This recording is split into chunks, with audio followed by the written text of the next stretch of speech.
Halo gengs, ketemu lagi. Ya,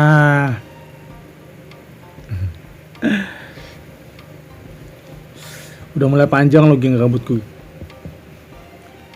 Udah nutupin mata lagi kan. Nanti ada saatnya nanti aku kalau ngeplok bentar-bentar. Dan hari ini geng, kita akan bahas masalah pendaki lagi. Tentang seorang pendaki geng. Tentu kalian akan pernah melihat ini loh geng, pendaki berkaki 1000. Aku yakin kalian yang suka trek, kalian yang suka mendaki gunung untuk menikmati alam dengan proses trekking yang cukup panjang, mungkin 1 hari atau mungkin cuma 2 jam doang.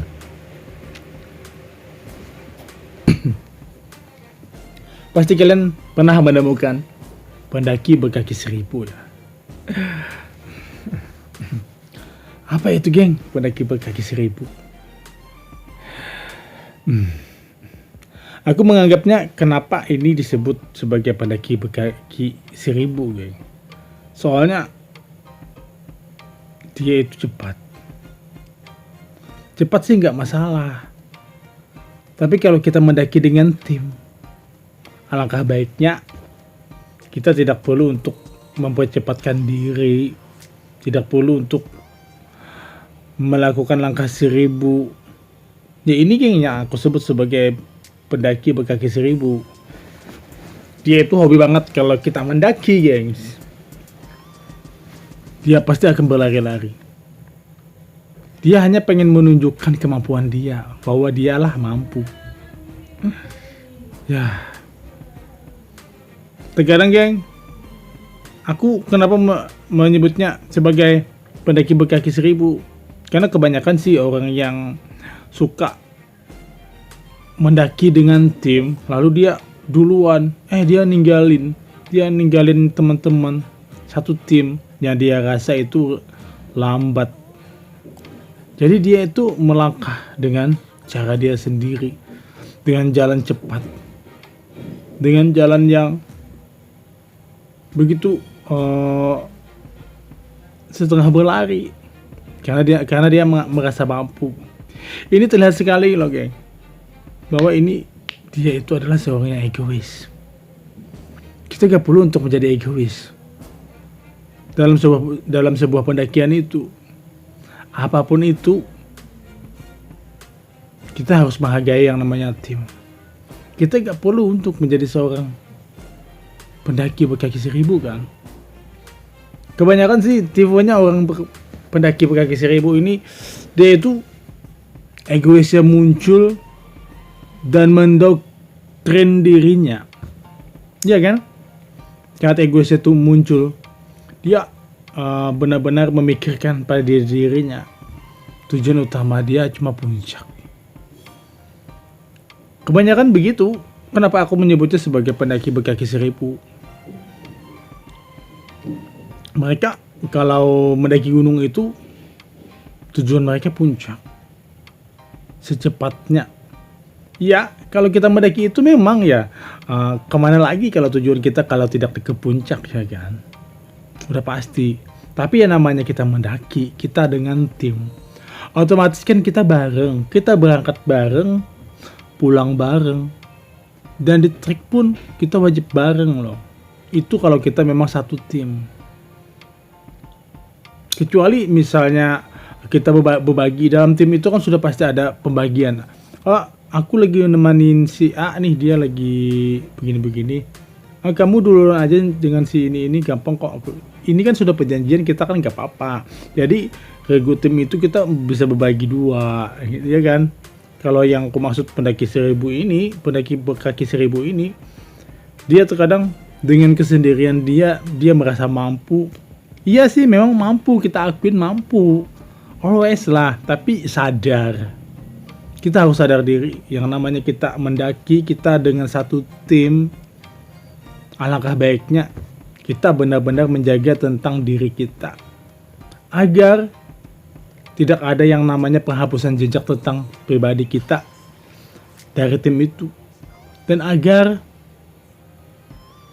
kita tetap bisa nyaman tanpa harus mereka ilfil kepada kita, dan mereka tidak akan pernah jirang kalau mendaki dengan kita lagi. Jadi geng, kebanyakan sih orang aku menemukan sih mereka yang pendaki-pendaki berkaki 1000 ini, kebanyakan itu mereka cuma yang hanya pengen memperlihatkan, ini aku mampu, ini akulah, pengen membusukkan dada gitu bahwa dia mampu, bahwa dia keren. Ya, itu hanya pribadi kamu yang berkaki 1000 yang mengatakan bahwa kamu keren. Dengan busung dada kamu yang menyombongkan diri, kalian lambat, nih gue cepat nih, begini. Di sini kan akhirnya muncul lagi problema baru, iya kan? Karena merasa cepat lalu menyindir-nyindir, menyebut-nyebut, kamu lambat, aku cepat. Makanya kalau mendaki itu harus ini dong, harus cepat dong, dia bilang kan. Ini kan problema baru lagi. Otomatis apapun itu kita akan dibenci orang, dan orang pun kemungkinan besar tim kita itu akan jerak mendaki dengan kita. Aku juga merasakan banget tuh geng, pernah mendaki, kemudian kita ketemu, kita janjian ya, kita bikin grup dulu seminggu kemudian sebelum kita mendaki, dan di saat itu oke lah, kita gak pernah kenal pribadi masing-masing ya, karena kita cuma kenalnya di sosmed. Waktu itu aku gak punya yang namanya komunitas juga, jadi oke lah kita mendaki bareng lebih. Tapi yang terjadi apa? Setelah kita mendaki, ternyata kita dari 16 orang itu kita trekking ke gunung yang perjalanannya itu sampai 3-4 hari. Yang terjadi dari 16 orang itu, kami cuma tinggal berdua. Ya, berdua doang. Aku dengan teman aku. Dan kami sama-sama lambat sih. Dan yang lain apa yang terjadi? Karena masing-masing pengen memperlihatkan tentang harkat diri, sehingga mereka masing-masingnya melakukan perjalanan dengan pendaki berkaki 1000 dengan kaki 1000 sih mereka. Jadi dan akhirnya apa yang terjadi loh geng, aku sih santai sama teman aku berdua. Karena kenapa sesantainya kami tahu jalur ya kan, dan sesantai-santainya kami punya yang namanya logistik. Kami juga ada tenda kan, ya secukupnya lah, yang penting kami berdua bisa gitu. Jadi meskipun kami lambat, meskipun kamu tidak nyampe ke tempat tujuan dengan cepat di saat sore, yang penting kami berdua itu udah punya persiapan. Jadi kan akhirnya lo geng, tim kami yang 16 orang tadi akhirnya ngacir banget, karena masing-masingnya mereka melakukan ego mereka, dan mereka menjadi pendaki berkaki 1000. Dan akhirnya mereka pisah-pisah campnya. Ada yang di shelter A, ada yang di shelter B, ada yang sudah di puncak. Jadi di sini yang terjadi apa? Tidak ada yang namanya keseimbangan dalam sebuah tim. Yang tadi kita berjanji, kita bareng, kita pengen merasakan kebersamaan. Ternyata kebersamaan itu semuanya nihil. Dan akhirnya sih aku sama teman aku, kita sih santai aja, kita slow. Aku dan teman aku itu, kami itu slow banget. Jadi kami udah siap jika nanti di puncak kita akan diketawain mereka bahwa kami lambat. Oke lah, kita lambat, kita nggak apa-apa. Yang penting sih kami tidak pengen menjadi seorang pendaki berkaki 1000. Dan di situ sesantai-santainya kami sehat. Kami tidak cedera satupun. Dan di antara mereka yang ngacir tadi, Mereka yang berkaki 1000 tadi, mereka ada yang benar-benar drop karena memaksakan, ya kan. Mereka ada yang cedera, dan hasil pulang pun akhirnya menjadi terlambat, dan hingga akhirnya terjadilah sebuah pemusuhan. Bukan pemusuhan besar sih, cuma perang dingin ya di saat trek itu, dimana aku dengan teman aku, kita tetap fokus kalau kita santuy, kita lambat. Dan bagaimana dengan yang drop tadi, bagaimana dengan yang cedera tadi kakinya, ya.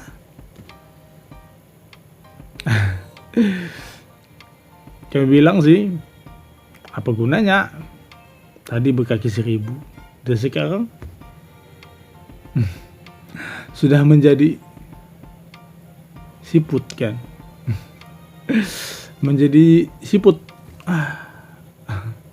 lambat kan, tapi enak. Tapi geng, ya akhirnya membebani kami lagi tuh kan. Makanya kamu yang mendaki, kamu menjelma menjadi pendaki berkaki 1000, kamu harus menyadari loh, sadar banget, kamu harus menyadari. Dengan keegoisan kamu pengen melakukan perjalanan secepat mungkin, tujuan kamu benar-benar puncak, dan kamu tidak menikmati perjalanan kamu, hanya terdoktrin,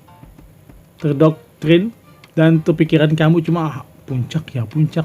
Jadi kamu tidak pernah lagi melewatin jalur itu untuk bersinggah apapun, untuk menikmati apapun. Ini benar-benar egois banget, egois yang harus kita tutup loh, perlu kita buang. Karena ego seperti inilah yang akhirnya membuat kita itu dalam perjalanan kita yaitu bisa cedera, kita bisa drop. Dan yang ujung-ujungnya lagi, teman-temannya satu tim tadi, mereka bisa ilfeel, mereka malah juga tidak akan lagi pengen mendaki bareng tuh kan. Makanya kita gak perlu untuk menjadi seorang pendaki berkaki 1000. Penting banget mungkin. Buat apa sih pengen mencepat-cepat? Bahwa kita harus sadar kalau kita itu satu tim. Kalau satu tim itu kita harus punya kebersamaan, dan kita boleh melangkah jauh lebih dulu asalkan dengan kesepakatan tim. Sedangkan kita tim itu kan kita ada leader, sampai ada sweeper. Jadi siapa yang memimpin, mereka ngelihat semuanya.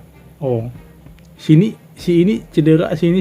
Jadi kami lamban, ya udah kita bagi 2 timnya, kita nunggunya di shelter ini, gak boleh lebih, itu kan. Jadi kan perjanjian kita bisa di shelter B, sedang dari shelter A, jadi kita bisa santai bareng lagi, ngumpul di sana bareng. Jadi kan kebersamaan itu ada, dibandingkan kita yang cuma memikirkan puncak, lalu dengan menjelma pendaki berkaki 1000, akhirnya apa yang terjadi?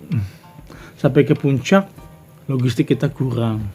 Ya iyalah, yang namanya merasa ringan karena beban tidak terlalu banyak, logistik tidak terlalu banyak, dan akhirnya sampai puncak sendirian atau tidak kenal orang, dan tenda pun gak ada. Lalu apa yang terjadi?